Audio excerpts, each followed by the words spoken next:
Radhe Radhe students. आज हम chapter 9 में हैं सम एप्लीकेशंस ऑफ टिक्नोमेट्री। ठीक है, तो चैप्टर 8 में हमने पढ़ा था इंट्रोडक्शन ऑफ टिक्नोमेट्री। टिक्नोमेट्री आप लोगों के लिए एक न्यू टॉपिक है क्योंकि ये नाइन्थ में आईसीएससी के तो नाइन्थ में है, पर ये सीबीएसई में नाइन्थ में नहीं है। तो सीबीएसई स्टूडेंट्स और यूपी बोर्ड स्टूडेंट्स के लिए ये टिक्नोमेट्री 10th में इंट्रोड्यूस हुआ है। ठीक है, तो 8th चैप्टर में आपने इसके इंट्रोडक्शन पढ़ा था। आपने इसका एंगल्स पढ़े थे, sine cos tan sec cosec. ठीक है, और इस सम स्पेसिफिक एंगल, मतलब सारे एंगल्स नहीं पढ़े थे, मतलब कि 0 से लेके और 90 डिग्री के बीच में। ऐसा नहीं कि आपने 20-25 डिग्री सारे पढ़े थे, कुछ स्पेसिफिक जैसे 0, 30, 45, 60, 90। ठीक है, और मैंने इनको बोला था कि इनकी वैल्यूज आप लर्न कर लीजिए, क्योंकि आप सारी 0 से लेके और 90 तक की सारी वैल्यूज लर्न करनी पॉसिबल है, इसीलिए स्पेसिफिक कुछ एंगल्स को ट्रिग्नोमेट्री में लिया गया है। इन्हीं का यूज आपके क्वेश्चंस में होगा। ठीक है, और ये आपका पी बी पी और एच एच बी, ये तो आपको मैंने बताया ही था। तो अब ये जो भी आपने पढ़ा हुआ है, ठीक है, उस चैप्टर का सारा यूज इसमें होने वाला है, इसीलिए इसको नाम है सम एप्लीकेशंस ऑफ ट्रिग्नोमेट्री। मतलब ट्रिग्नोमेट्री जो हम लोगों ने चैप्टर 8 में पढ़ी थी, रेशियोज निकालना, हाइट निकालना, ठीक है, और हाइपोटेन्यूज, परपेंडिकुलर, बेस, ठीक है, तीनों तीनों निकालना, एंगल के थ्रू निकालना, उन सब का सारा यूज जो है वो हम इस चैप्टर में करेंगे। ठीक है, जैसा कि मैंने ट्रिग्नोमेट्री स्टार्ट करते समय आपसे कहा था कि ट्रिग्नोमेट्री हम लोग इसलिए पढ़ रहे हैं कि कोई बहुत ज़्यादा जैसे हाइट है, डिस्टेंस है, उसका मेजरमेंट करना है, तो उसको हम ट्रिग्नोमेट्री के अकॉर्डिंग ईजिली कर सकते हैं। जैसे कि एक स्केल का भी एक लिमिट होता है, तो इसमें क्या है, हम एंगल और रेशियोज यूज करके हम आराम से इसका निकाल सकते हैं। ठीक है, अब जैसे कि समुद्र है, समुद्र के बीच में एक बोट है, ठीक है, और हम समुद्र के लास्ट में इधर खड़े हुए हैं। तो आप बताइए कि अब इतना बड़ा एक जैसे रिवर है या समुद्र है, कुछ भी आप बोल सकते हैं, तो वो जो डिस्टेंस आप समुद्र में चल के, पानी के ऊपर चल के पूरा डिस्टेंस तो नहीं ले सकते हैं। तो वो इन ऐसी जगहों के लिए जहाँ पे मतलब कि हाइट और डिस्टेंस मेजर करना टफ होता है, वहां के लिए trigonometry is the best option. ठीक है, अब हम निकालते कैसे हैं, तो इसको हाइट एंड डिस्टेंस भी कहते हैं। किन्हीं किन्हीं बुक्स में ना इस चैप्टर का जो एप्लीकेशन ऑफ ट्रिग्नोमेट्री है उसको हाइट एंड डिस्टेंस बोला गया है। हाइट एंड डिस्टेंस इसलिए बोला गया है क्योंकि हमको हाइट और डिस्टेंस ट्रिग्नोमेट्री में इससे इजीली वे में हम निकाल सकते हैं। तो ये इजी वे में हाइट एंड डिस्टेंस हम लोग पता कर सकते हैं, इसलिए इस चैप्टर को हाइट एंड डिस्टेंस भी कहते हैं शॉर्ट फॉर्म में। ठीक है, अच्छा, अब इसमें क्या करना होता है, जैसे हमको हाइट और डिस्टेंस अगर निकालनी है, तो इसमें हमको टिक्नोमेट्रिक रेशियोज मैंने आपको बताए थे कल, रेशियोज का यूज करते हैं और एंगल्स का यूज करते हैं। ठीक है, तो मैंने आपसे बोला कि हम रेशियोज का और एंगल्स का यूज करेंगे। ठीक है, तो मैंने सोचा कि आप लोग अगर भूल गए होंगे तो मैंने इसीलिए इस साइड में आपके एंगल्स और रेशियोज एक बार लिख दिए। ठीक है, आपकी बुक में हाइट एंड डिस्टेंस जहाँ स्टार्ट हुआ है, ये some application of trigonometry start हुआ है, वहां पे एक आता है एंगल ऑफ एलिवेशन। ठीक है, जैसे कि ये ट्रायंगल है, ठीक है, ये सपोज एक बिल्डिंग है, ठीक है, ये एक बिल्डिंग है, ठीक है, ये एक बिल्डिंग है। अब इस बिल्डिंग की आपको हाइट निकालनी है। ठीक है, तो अब मैंने कल बताया था कि अगर यहाँ पे कोई इंसान खड़ा है और उसकी हाइट निकालनी है, वो इस ये जो डिस्टेंस है वो निकाल सकता है। तो वो अगर उसको एंगल पता चल जाए कि वो किस एंगल से ऊपर इसके टॉप को देख रहा है, तो वो इस बिल्डिंग की हाइट निकाल सकता है। तो ये जो मैंने जो एंगल कल आपको बोला था कि जिस एंगल से वो देख रहा है, तो इस एंगल को बोलते हैं एलिवेशन एंगल। ठीक है, एंगल ऑफ एलिवेशन इसको बोलते हैं। ठीक है, तो इसको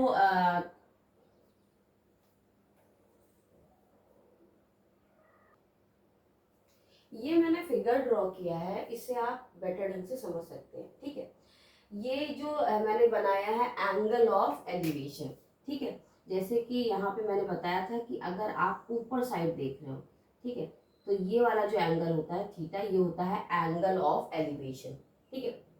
अच्छा, एंगल जैसे दो लाइन से मिलके बना होता है, तो जो एक बेस लाइन होती है, जैसे मैंने इस यहाँ से इसको ड्रॉ किया तो ये आया, तो यहाँ से मैंने जब स्टार्ट किया एंगल को, तो ये वाला जो लाइन है, तो ये बेस लाइन है, तो बेस लाइन से जितना ये थीटा बनाता है, ठीक है, इसको बोलते हैं एंगल ऑफ एलिवेशन। अच्छा, अब मैंने बोला था आपको कि यहाँ कोई इंसान खड़ा है, वो देख रहा है, तो जैसे कि अगर मैंने अगर अगर वो उसकी उसकी आई ऐसे मैं सपोज करती हूँ कि ये उसकी आई है, ठीक है, वो ऐसे जैसे वो सीधा देख रहा था, ठीक है, वो सीधा देख रहा था, तो ये बेस लाइन होगी।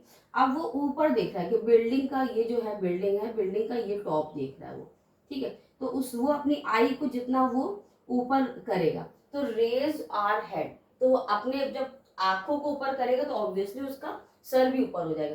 तो इस एंगल को समझने के लिए आप सिंपली सोचिए कि जब कोई नीचे खड़ा होगा तब वो ऊपर देखने के लिए अपने सर को ऊपर करता है, तो रेज और हेड, रेज आर हेड, ठीक है, अपने सर को ऊपर करना, तो उसको बोलते हैं एंगल ऑफ एलिवेशन। इससे आपको कंफ्यूजन नहीं होगा, ठीक है।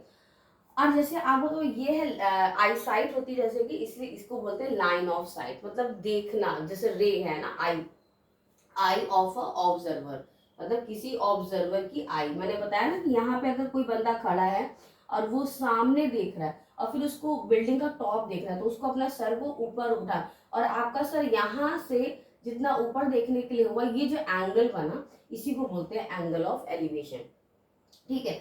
रेज आर हेड, इसलिए मैंने ये एक सिंपल सा वर्ड लिखा हुआ है यहाँ पे। लाइन ऑफ साइट, तो आई साइट से याद रखिए कि आपकी आई साइट, तो यहाँ पे जब बंदा देख रहा था तो उसका आई साइट सीधा था, फिर उसने जब टॉप देखा, जैसे उस बिल्डिंग का टॉप ये देख रहा है वो, तो क्या कर रहा है कि अपने सर को ऊपर उठा के ऐसे देख रहा है, तो ये जो एंगल बन रहा है उसको एंगल ऑफ एलिवेशन कहते हैं, इसको लाइन ऑफ साइट कहते हैं। और यहाँ से अब कोई बंदा ऊपर खड़ा है बिल्डिंग पे, ठीक है, जैसे अब मैं बोलूं कि बंदा यहाँ पे खड़ा हुआ है और ये उसकी आई है, ऐसे आंख बना दिया, ठीक है।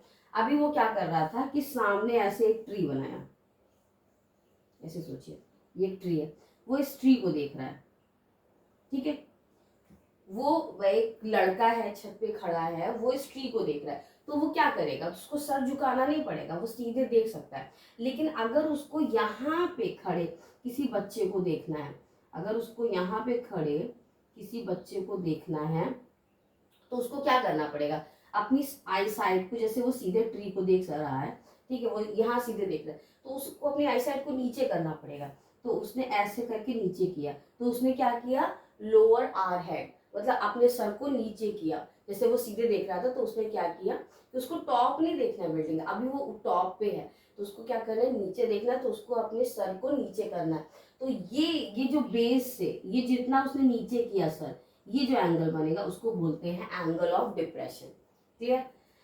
एंगल ऑफ एलिवेशन और एंगल ऑफ डिप्रेशन वैसे तो सेम होते हैं, क्योंकि मैंने आपको एक बताया था ऑल्टरनेट एंगल, जब मैंने 2 से 3 डेज पहले का जो लेक्चर था उसमें मैंने बताया था ऑल्टरनेट एंगल पहचानने की पहचान होती है ना, जेड बनता है, देखिए इसमें भी जेड बन रहा है ना, तो इसका मतलब कि अगर एंगल ऑफ एलिवेशन और एंगल ऑफ डिप्रेशन दोनों सेम होंगे, पहली बात, ठीक है, तो इसमें आपको बहुत ज़्यादा डिफरेंस, तो ये थीटा होगा, तो लेकिन हाँ ये है कि किन्हीं क्वेश्चंस में आपको एंगल ऑफ डिप्रेशन दे देते हैं, और तो आपको ये पता होना चाहिए कि ये वाला एंगल गिवन है, ठीक है, तो आप इस ये वाला एंगल इक्वल होता है, लेकिन आपको ये पता होना चाहिए कि क्वेश्चन में कौन सा एंगल दे रहा है, ठीक है।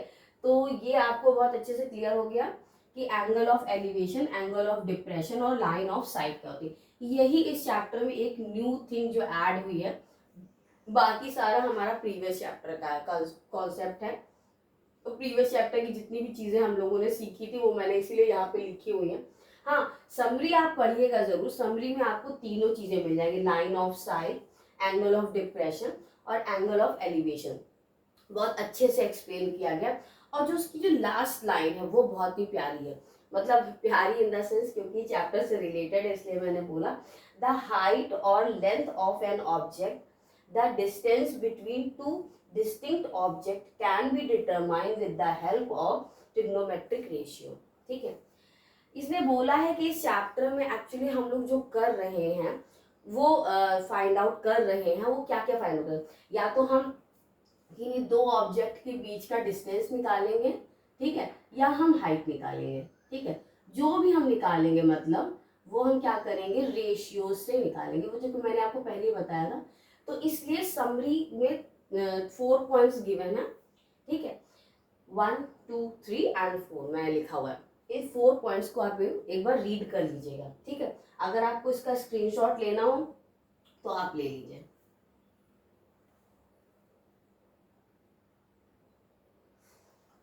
हाँ, तो ये क्वेश्चन मैंने लिया हुआ है, इस क्वेश्चन को पहले हम रीड करेंगे। A tower is 100√3 metre height. ठीक है, तो पहले हम क्वेश्चन को पढ़ते पढ़ते एक डायग्राम बना लेते हैं। एक टावर है, एक टावर बना लीजिए। ठीक है, जैसा आपको अच्छा लगे, जितनी आपकी अच्छी ड्राइंग हो। ठीक है, ये मैंने टावर बना लिया। इसकी जो हाइट है वो 100√3 है, 100√3 मीटर है। ठीक है, अब क्या करना है, find the angle of elevation. Angle of elevation मतलब कि आपको हेड को ऊपर करना है, तो एंगल ऑफ एलिवेशन ऐसे बनेगा। ठीक है, if it stop from a point 100 metre away, देखिए 100 metre away from its foot. देखिए बहुत ज़्यादा दिमाग मत लगाइए कि क्वेश्चन को, लेकिन बस क्वेश्चन का डायग्राम आप सही बना लीजिए, तो आपके इस चैप्टर के सारे क्वेश्चंस बोर्ड में सही हो जाएंगे। सिर्फ आप दिमाग में डायग्राम रखिए कि डायग्राम गलत नहीं हो, क्योंकि डायग्राम गलत हो गया तो पूरा का पूरा क्वेश्चन ही गलत होने वाला है। ठीक है, तो इसमें मैंने पहले टावर बना लिया, उसकी हाइट मैंने इतनी बना ली, फिर मैंने find the angle of elevation if it stop from a point 100 metre away from its foot. तो अगर आपको ये लाइन नहीं भी समझ में आए ना ज़्यादा, तो ज़्यादा इतना दिमाग मत लगाइए, बस इस पे ध्यान दीजिए। 100 मीटर अवे, अवे मतलब होता है दूर, फ्रॉम इट्स फुट। तो फुट, इस टावर का जो फुट है, पैर है ये। ठीक है, ये इसके पैर बने हुए हैं। ठीक है, तो इस टावर के अगर ये पैर है तो उससे क्या है, इतना मीटर दूर है। ठीक है, कितने मीटर दूर है, 100 मीटर, तो 100 मीटर अवे है। क्लियर। और अब उस 100 मीटर अवे जो पॉइंट है उससे एंगल ऑफ एलिवेशन निकालना है। ठीक है, तो बस एंगल ऑफ एलिवेशन इसी पॉइंट से निकालना है, तो ये आ गया आपका थीटा। ठीक है, एंगल ऑफ एलिवेशन। अब देखिए यहाँ पे आपको ये थीटा निकालना है, और ये आपको ये परपेंडिकुलर और बेस गिवन है। तो परपेंडिकुलर और बेस आपको, परपेंडिकुलर और बेस आपको किस में मिलता है, टैन में मिलता है। देखिए ये टैन है ना। ठीक है, तो हम टैन का यूज कर लेंगे, तो मेरा आंसर आराम से निकल आएगा। तो मैंने tan theta equals to P upon B लिख दिया। ठीक है, और tan theta equals to P कितना है, 100√3। देखिए अब आप इस पे कंफ्यूज मत होइएगा कि ये परपेंडिकुलर कैसे है, बेस है। इसके लिए आपको प्रीवियस चैप्टर एक बार मेरा, अगर आपने नहीं पढ़ा है तो आप प्रीवियस चैप्टर का वीडियो देख लीजिए, उसमें आपको क्लियर हो जाएगा कि what is perpendicular, what is base. ठीक है, कैसे बताते हैं, तो उसमें आपको क्लियर हो जाएगा। तो मैं सिर्फ इसमें आपको उसका आगे का एप्लीकेशन बता रही हूँ। ठीक है, तो ये आपका आ गया। अब इसमें देखिए 100 कट रहा है। ठीक है, तो 100 कैंसिल कर देते हैं, तो टैन थीटा इक्वल्स टू √3 आ जाता है। वैसे तो आप लोग को पता ही चल गया होगा कि टैन में √3 की वैल्यू 60 होती है, लेकिन अगर हम इसको थीटा इक्वल्स टू निकालना तो थीटा इक्वल्स टू लिखते हैं। टैन थीटा क्यों लिखते हैं, तो टैन को जब इधर लेके आते हैं तो टैन इनवर्स हुई, टैन के आगे इनवर्स का साइन है। मतलब अगर सोचिए टैन नीचे चला गया होगा तो ऊपर लाएंगे तो माइनस का साइन आएगा, तो टैन इनवर्स √3 ऐसे लिख दीजिए। अब टैन की वैल्यू √3 किस में होती है, 60 में होती है, तो थीटा आपका क्या निकाला है, 60 डिग्री। ठीक है, ये आपका निकल आया 60। तो एंगल ऑफ एलिवेशन आपका 60 डिग्री है। ये बहुत ही सिंपलेस्ट क्वेश्चन है, इसमें बहुत हार्ड भी क्वेश्चन होते हैं। मैंने आपको पहले बताया कि बस आपको फोकस किस पे करना है, डायग्राम पे करना है। ठीक है, तो अब आप इसका स्क्रीनशॉट ले लीजिए। तो एक क्वेश्चन मैंने और लिया हुआ है, the shadow of a vertical tower on level ground increase by 10 meters when the altitude of the sun change from angle of elevation 45 to 30. Find the height of tower correct to one place of decimal. ये question दिखने में आपको बहुत बड़ा सा लग रहा होगा, ये लग रहा होगा कि बहुत बड़ा सा है, पर मैंने आपको बताया इस चैप्टर में सारे क्वेश्चंस बहुत इजीली हो जाएंगे अगर आपने डायग्राम बना लिया। डायग्राम के बाद आपको लगेगा कि क्वेश्चन ज़्यादा ही बड़ा लिखा था, सोल्यूशन तो इससे भी छोटा था। ठीक है, तो बस आपको सारा फोकस अपने डायग्राम पे करना है और बाकी चीज़ें आपको सब आती हैं क्योंकि आपने पिछले चैप्टर में सारे पढ़ रखा है। तो सबसे पहले क्या करना है, इसमें भी टावर यूज हुआ है, देखते हैं पहले। हाँ, पहली बात तो सुंदर सा एक टावर बना लीजिए, पहला पॉइंट। ठीक है, तो फिर से मैंने एक टावर बनाया अपनी ड्राइंग का यूज करते हुए। ठीक है, बना लिया और इस टावर का फुट भी बना लूँ। चलिए, अगर फुट की बात होती है तो मैं फुट भी बनाऊंगी। ठीक है, the shadow of a vertical tower on level. Shadow पड़ रहा है, शैडो कब पड़ता है, जब कोई या तो बल्ब लगा हो और या सन हो। ठीक है, तो इसमें क्या है, अच्छा सन है, ये देखिए सेकंड चीज सन। तो ड्राइंग बना लीजिए थोड़ी, सन बना लिया। ठीक है, अब सन पड़ा, अब शेडो इसका पड़ेगा। अब सन अगर यहाँ पे है तो शेडो इधर पड़ेगा, जैसे कि बचपन से आप देखती हो कि बल्ब पीछे लगना चाहिए। ठीक है, अगर मेरे पीछे बल्ब है तो देखिए मेरा शेडो पड़ रहा है यहाँ पे। तो अब इस टावर के पीछे सन है तो शेडो इधर आएगा। अगर मैंने सन को इधर बना होता तो उधर चला जाता शेडो। ठीक है, तो शेडो तो बनाना आपको आसान लगेगा। तो अब सन अगर, अच्छा बताइए, सन अगर इधर है, ठीक है, ऐसे से चल के आ रहा है सन। ठीक है, माना दो सन नहीं है, सन मतलब एक ही है, मूव कर रहा है ऐसे से करके इधर आ गया। ठीक है, तो अगर जब सन इधर था, जब थोड़ा पीछे बैक साइड में ज्यादा था, ठीक है, सर के ऊपर नहीं था। ठीक है, तो जैसे कि जब पीछे था तो इसका शैडो ज्यादा लंबा बनेगा और जब सर पे होगा तो शैडो थोड़ा सा छोटा बनेगा। तो अब जैसे सपोज कि सर पे था ये, तो यहाँ तक बन गया। ठीक है, शैडो। फिर वो क्या बोल रहा है कि ठीक है, अभी शैडो की बात फिर से एक बार पढ़ लेते हैं पूरा क्वेश्चन, कि मैंने सन बना दिया और टावर, दो चीजों का यूज हुआ है। A shadow of a vertical tower, एक वर्टिकल टावर की जो शैडो है ऑन लेवल ग्राउंड। अब ऑब्वियसली ये जो ग्राउंड है, यहाँ पे घास उगा हुआ है आपका, ओ सॉरी सॉरी, घास कुछ ज्यादा बुरा बन गया।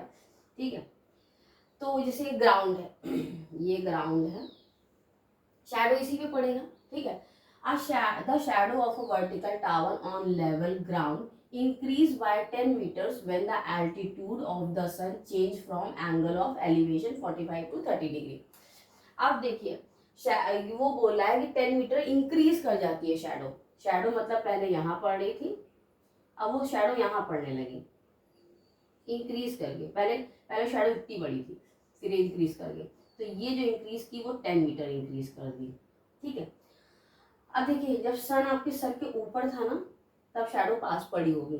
ठीक है, पास में बनी होगी, और जब जब सन पीछे होगा तो शैडो लंबी होगी। तो इसका मतलब सन ऐसे मूव करके जा रहा है, पहले इधर था।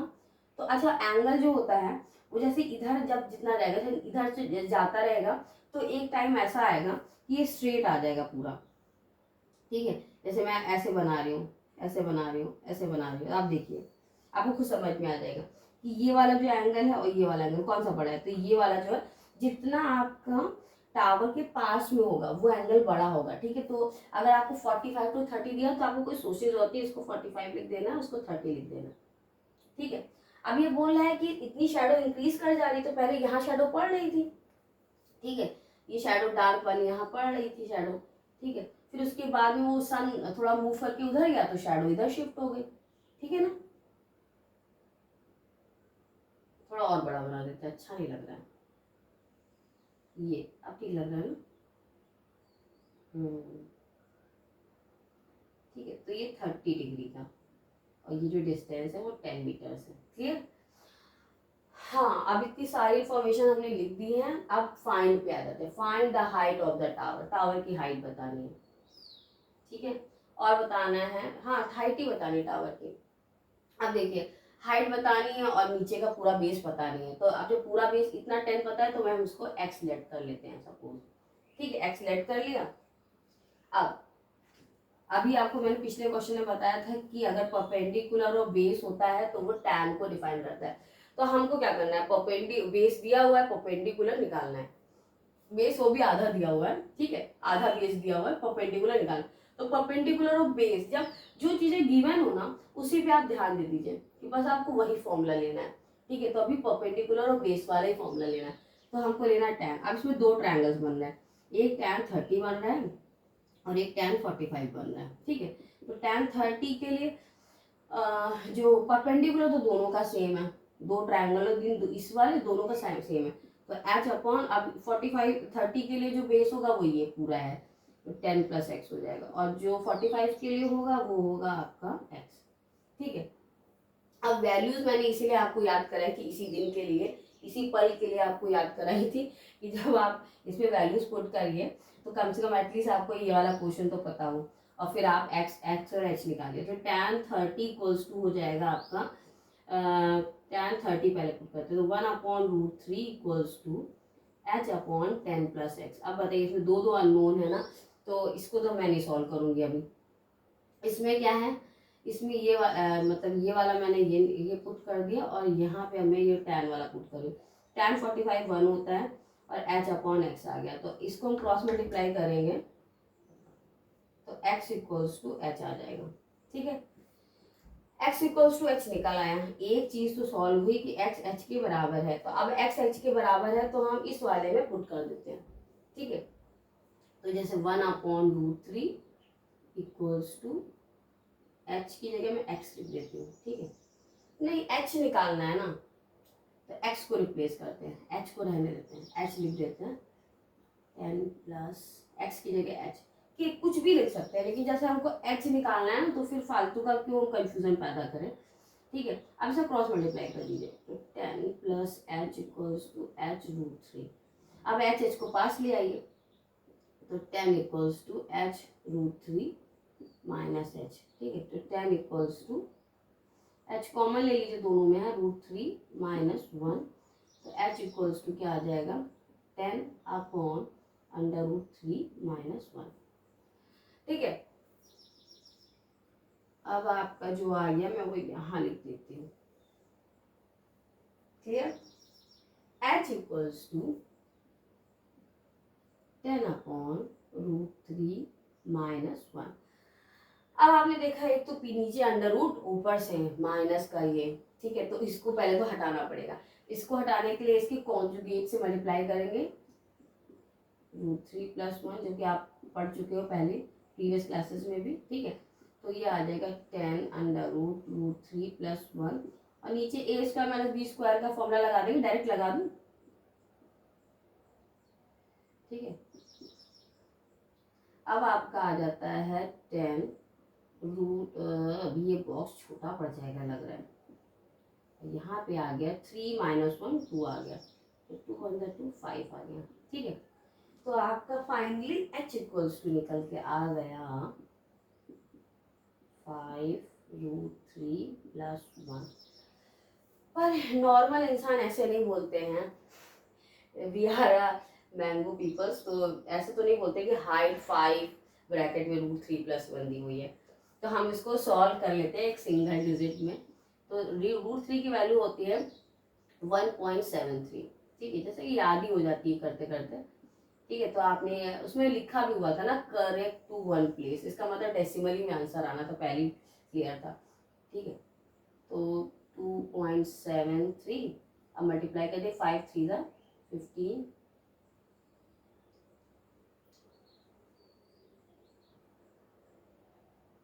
ठीक है।